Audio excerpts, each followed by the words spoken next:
Welcome to this workshop. This is titled Effective Resume Writing. My name is Adam Mayer. I'm the Director of University College Career Services. I provide career advising to BLS students here at Montclair State University.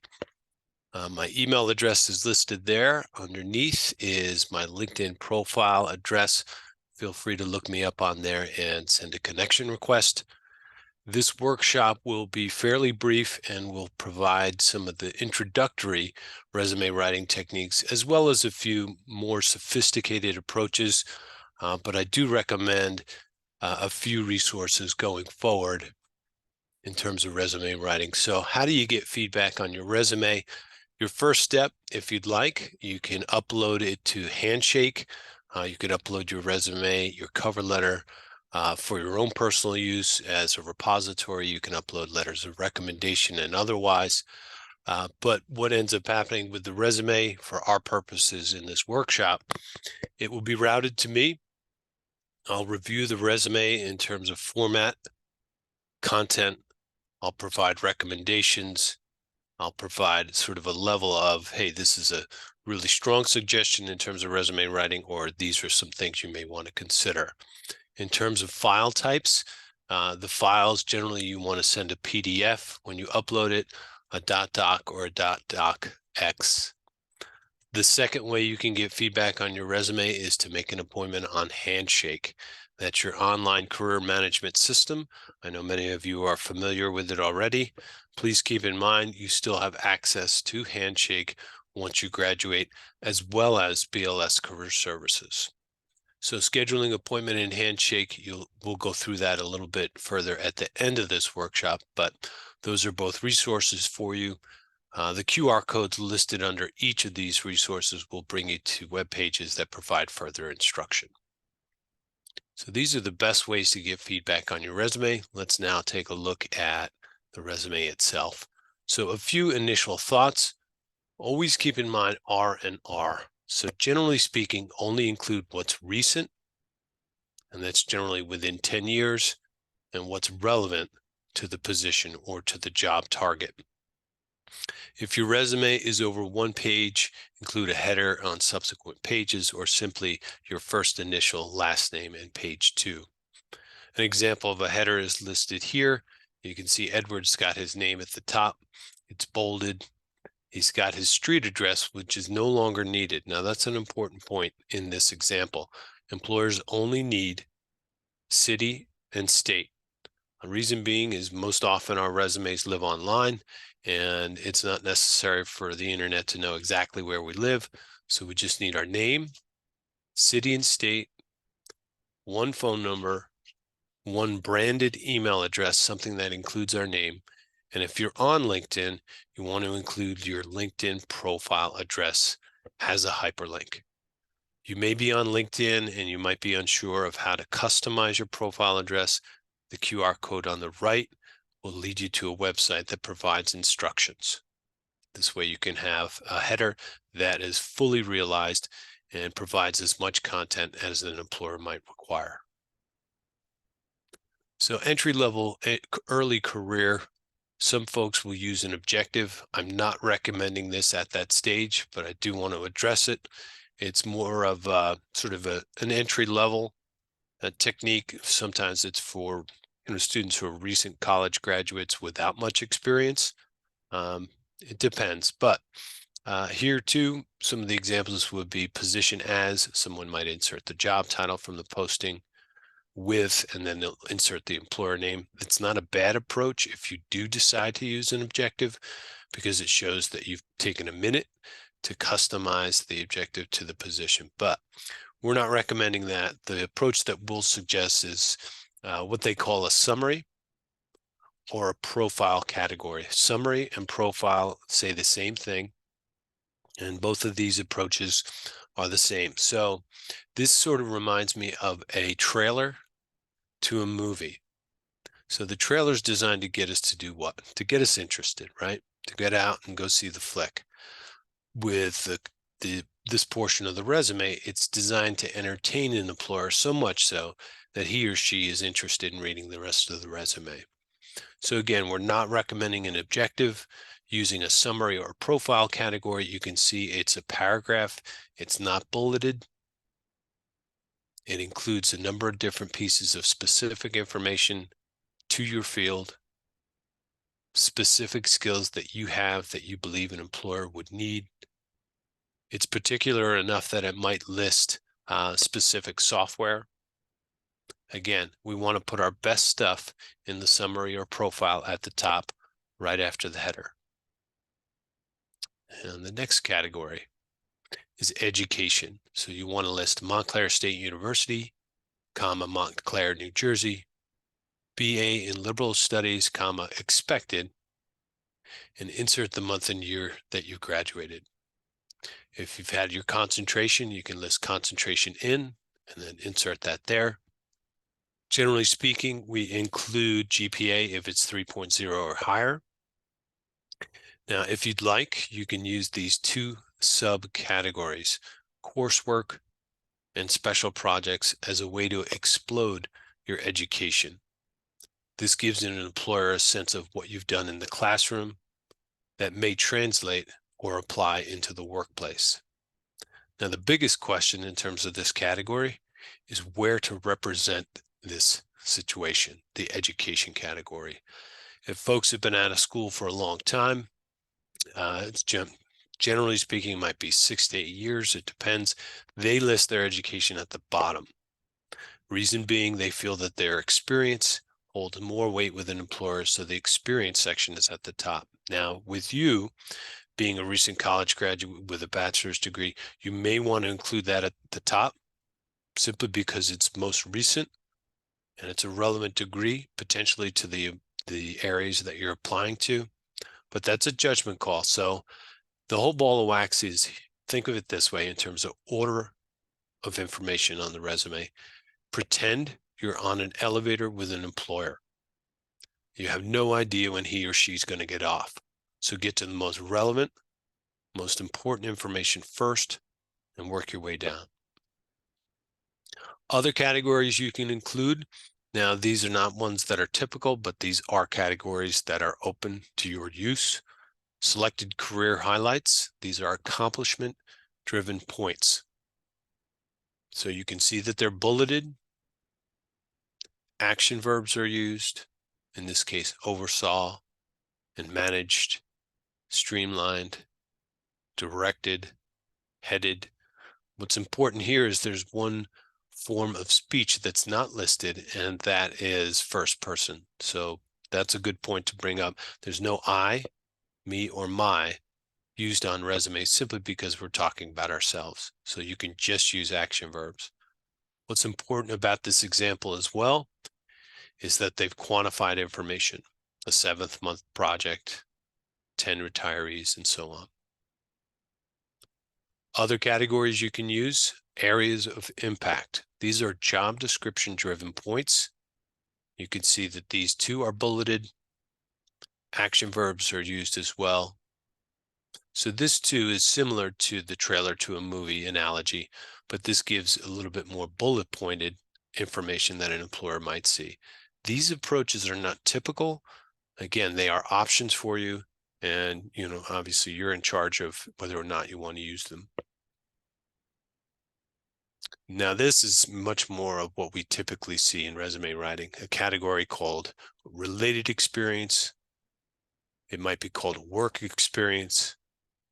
It might be called experience overview. All of them say the same thing. But the main point here is when we represent our work history, 4 things we always want to list. So job title, the month and year, and the dates of employment, the name of the employer, and then the city and state.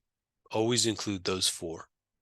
And then after that, you want to bullet in order from greatest to least importance some of the accomplishments and responsibilities you've had in that position. Again, no first person. We can see action verbs have been used: provide, collect, tabulate, administer. And we also see that the individual has quantified information here in terms of the number of clients. Another category we may use if we have experience, but it's unrelated to the job target, we may use this. Other experience, same approach, job title, time or dates of employment, the name of the employer, and then the city and state. And just briefly bullet and always try and quantify. Now, this is a much more sophisticated technique. This is the same sort of category as work experience, work history, employment experience. They're saying employment history. Again, so many different ways to say one thing. It's your choice. Now, we'll say this, most applicant tracking systems do look for work history as a category to determine what our experience is, so that may be a choice. But what we're looking at here is a format that's a little bit different. This is more of a professional resume writer format. We can see the employer name here, the city and state, and then the month and year of employment. But underneath that, this is what's different so far. This is a position statement that gives the reader a sense of scope. So we may have never heard of Plaka Manufacturing, but this statement gives us a sense of what it is. So founded in 1946, family-owned organization poised to enter global marketplace. So it's a position statement. We can see here too that they've gone ahead and quantified annual revenue, nearly 40 million. Then after that, so now as a reader, you know who Plaka is, you know what they're all about. Now we insert our job title, and then we list briefly some of our job description. But after that, we get into accomplishments. Now, these are things that we have done that are not necessarily part of our job, but what we've gone above and beyond to accomplish. Same approach, bullets, action verbs, quantify information if possible, and then finally, the lack of first person. So again, no I, me, or my in there. So again, this is a much more sophisticated format. It's absolutely something you can use. This tends to get more attention than the previous examples. Additional categories you may use: computer/technical skills. Be particular in that, I mean, if a job description is asking for editing software and you're familiar with, say, Pro Tools, be specific about listing the exact software that you use, that you're comfortable with. Activities. Activities generally don't include religious or political affiliations if that's unrelated to the position. Language skills, list even if you're not fluent, i.e. conversational Spanish. Now with volunteerism, if space permits, format the same way you would work experience. What's important about volunteerism, according to a LinkedIn survey, 1 in 5 hiring managers agree to hiring someone based on their volunteer experience. The last category listed there, references. You may list that at the bottom of your resume, but if you don't have room, you do not need to list references. It's assumed at this stage of the game that you have them. Other categories you may want to include: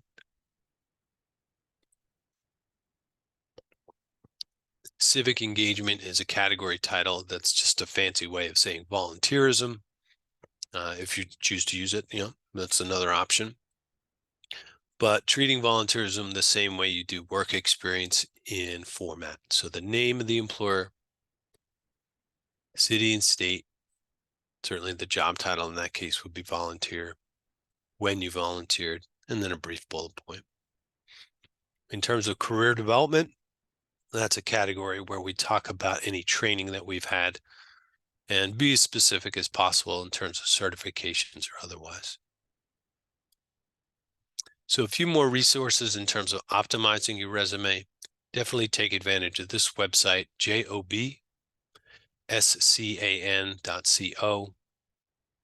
It's an ATS for job seekers. So basically you copy and paste your resume on the left and copy and paste the job description on the right. Click scan and it will run a report, which we'll look at in a second. If you're interested in JobScan, this QR code will bring you there. You do have to register with this site. It is free. I've used it for years, and it's by far and away, the most helpful resource out there in terms of resume optimization.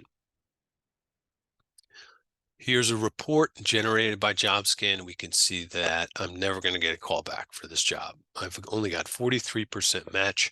You do want to aim for 75 to 80%. That report will give you suggestions on how to better optimize your resume. So that's JobScan. And then we do have to address AI in resume writing. So the QR code there will bring you to Chat GPT. What prompts can you use to help you with resume writing? An easy one, once you create your account, is you type into the search box, what are the most important responsibilities in this job description, and then copy and paste the job description and hit enter. And it will run its magic. It's fascinating stuff. You can then do a follow-up prompt. You can say list in order from greatest to least importance, and it will reorder those results. There's a number of suggestions here. The ones I put in bold, I think are probably the best, but again, you can choose whatever you like. Suggest relevant keywords to optimize my resume for this job description, then copy the job description after that prompt, hit enter. Write a summary of my career achievements based on my resume. I love that, because remember we looked at a summary or a profile in the beginning. You might be like, how do I start? Use AI, right? Use ChatGPT. So again, you'll type in, write a summary of my career achievements based on my resume, copy and paste your resume without the header or any identifying information, and it'll create one for you. Will you have to edit it? Of course. Is it a great way to get started? Absolutely. Make my resume shorter, delete redundancies in my resume, and then copy and paste your resume. There's lots of cool things. Definitely take advantage of AI. If you think about the job search in terms of competition, your competition is going to use AI. Why not use it yourself? So finally, just a few more words on Handshake outside of resume writing. So you can make an appointment on Handshake with me, definitely to talk about your resume and any of the other things we'll look at in a minute. You can find jobs that match your interests. You can upload your resume for critique. You can RSVP to employer info sessions. You can stand out to employers through a customized profile. You can schedule a mock interview. All resources available to you through Handshake. So how do you make an appointment? I know some of you are familiar with this, but the process is here just as a refresher. Click on appointments once you log in, then click on schedule new appointment, then scroll down to University College, click on that, and then click on University College BLS Career Services. So one more point in terms of career advising. What is it all about? It's one-on-one with me, and we can talk about effective job search instruction, applicant tracking systems, networking techniques, LinkedIn profile creation and use, mock interviewing practice, and of course, resume and cover letter construction. We can address career change strategies, salary negotiations. We can help with employer connections. We hold career fairs each semester. In the fall is early October. In the spring, it's typically mid-March. And then finally, we have information sessions as well to learn about what employers are offering, as well as networking opportunities. So that concludes effective resume writing. Thank you for listening. If you have any questions about the content here, my email address is there. My phone number is listed, as well as my LinkedIn profile. Feel free to drop me a line. Other than that, definitely take advantage of career services, and I wish you all the best of luck.